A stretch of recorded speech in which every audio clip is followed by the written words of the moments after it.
Magandang umaga, ngayon po ay araw ng Huwebes, September 14, 2023. Update po muli sa lagay ng panahon.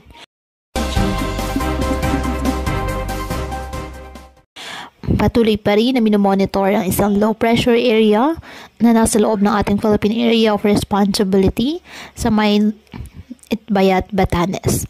Ayon sa Pag-asa, nanatili namang mababa ang tsansa ng nasabing LPA na maging bagyo. Habang southwest monsoon o habagat patuloy pa rin po na nakaka-apekto dyan sa western section ng Southern Luzon, Visayas at Mindanao. Sa kasalukuyan, wala po tayong binabantayan na bagyo sa loob po ng ating PAR na maaaring maka-apekto sa ating bansa. Wala rin pong nakataas na gale warning sa numuwaybay ng karagatan kung kaya malayang makapamalaot ang ating mga kababayang mangingisda at may maliliit na sasakyang pandagat. Ngayong araw, ang Metro Manila, Pangasinan, Central Luzon, Calabarzon, Mimaropa, Bicol Region, Visayas, Zamboanga Peninsula, Northern Mindanao, Sac-Sargent, Bay-RMM, Agusan del Norte, Surigao del Norte at Tinagat Islands.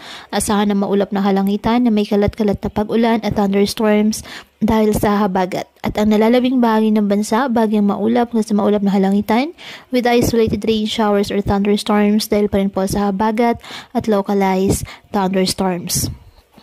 Kaya pinapayuhan ng ating mga kababayan na may maingat at maging alerto po sa mga posibleng pagbaha at pagguho ng lupa at ugaliin na magdala palagi ng payong o kahit anumang panangga sa ulan sa tuwing lalabas ng ating mga tahanan.